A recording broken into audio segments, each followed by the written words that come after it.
Oh. Oh, okay.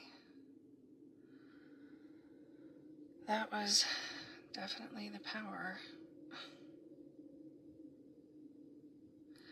Well, guess that explains why everything just went ominously silent at once. Hey, don't tense up, I've got you.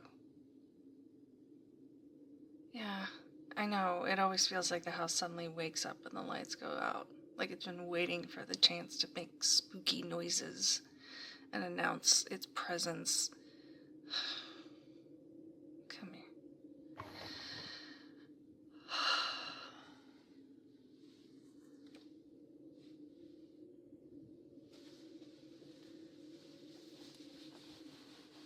Oh, yeah, it's already getting colder.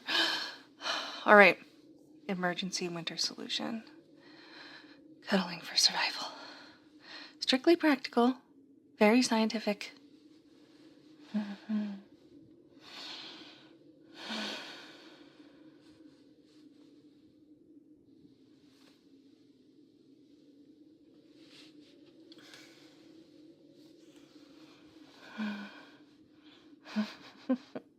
Okay, maybe also because I like holding you. Here. I have to wrap this around you properly.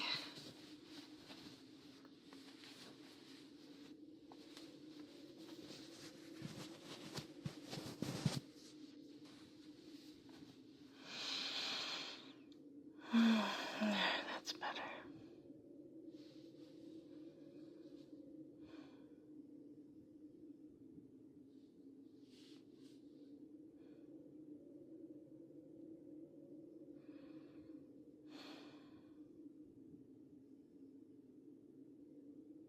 You're really quiet. Not the cozy quiet. When my brain is doing laps quiet. I know that look. You get it when you're trying really hard not to be a burden. Which is ironic, because worrying silently is way heavier than just letting me in.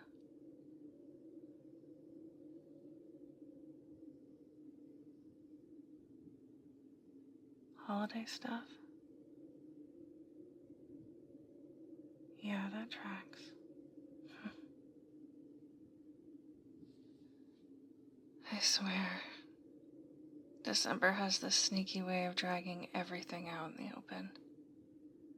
Like you think you're just buying candles, and suddenly you're revisiting 10 years of unresolved family dynamics in aisle 5.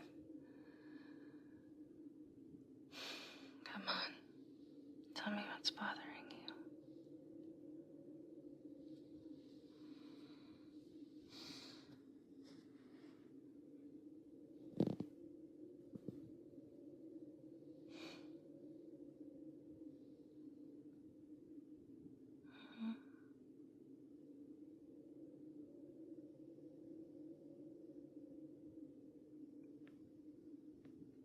Yeah, okay.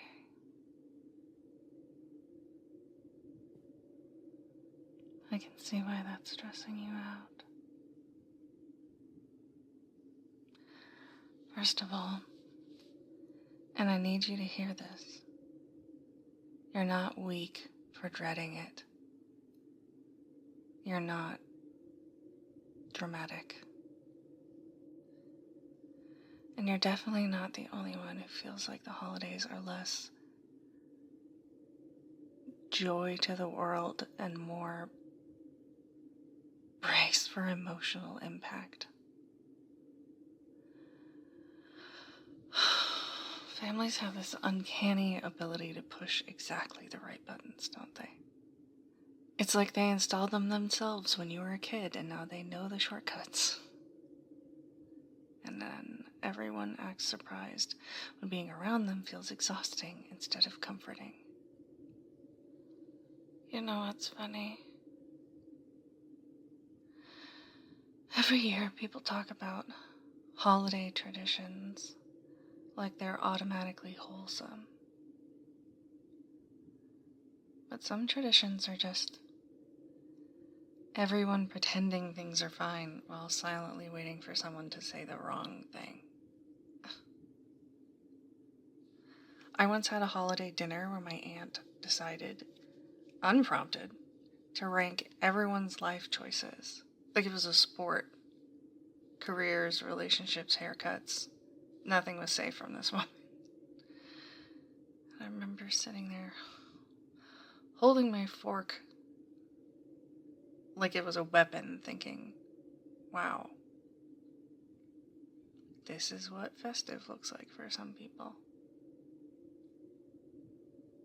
And the crazy part, afterward, everyone acted like it was totally normal. Like, wasn't that a nice dinner? No. No, it was not.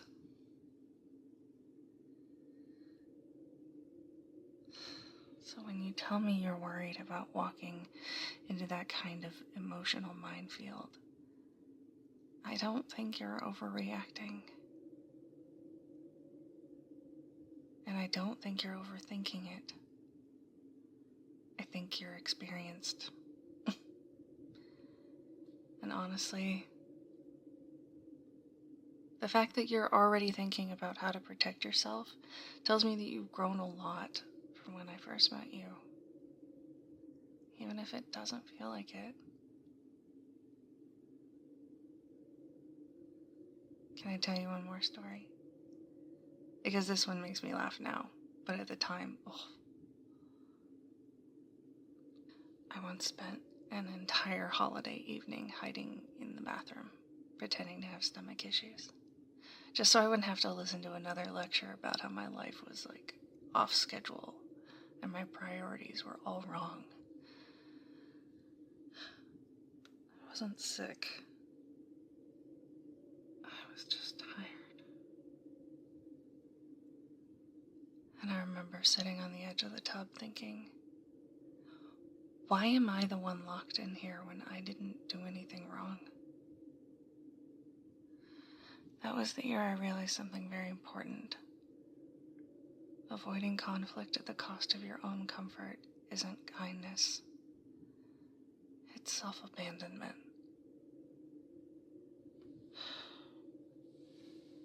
I don't want that for you.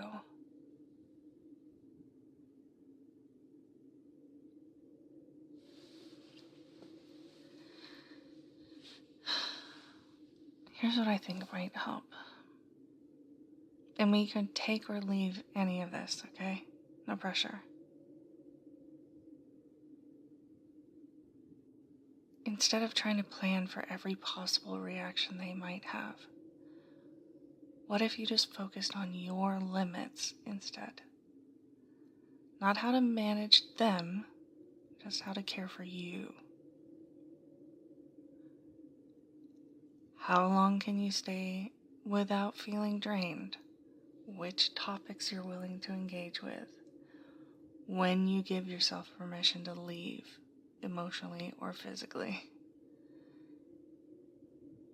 You don't owe anyone unlimited access just because it's December.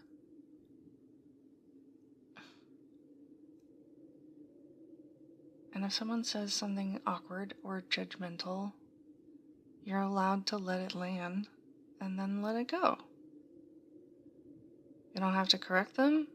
You don't have to defend yourself. You don't have to prove anything. Sometimes the strongest response is a very neutral, huh. It drives people wild, by the way. I know part of you worries that setting boundaries will make things worse. That you'll be seen as distant or difficult or that you changed. But you have changed. You've learned what hurts you. You've learned what drains you. That's not becoming colder, that's becoming wiser.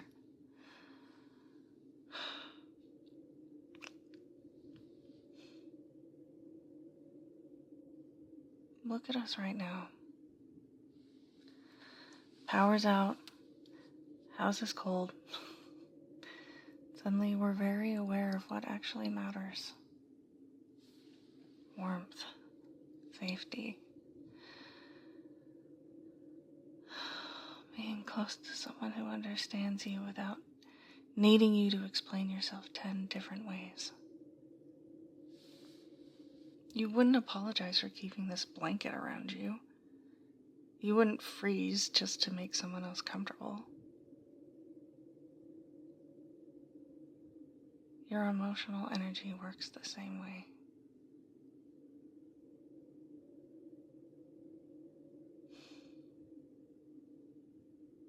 We'll get through this season, okay?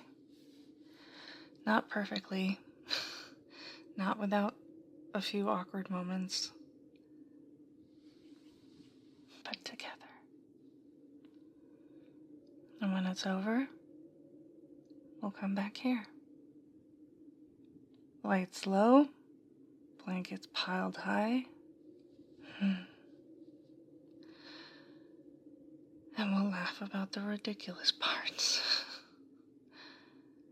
And let the heavy parts finally rest.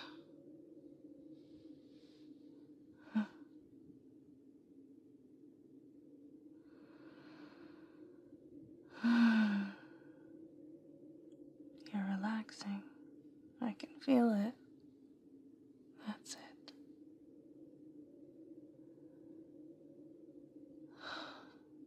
Just stay right here with me.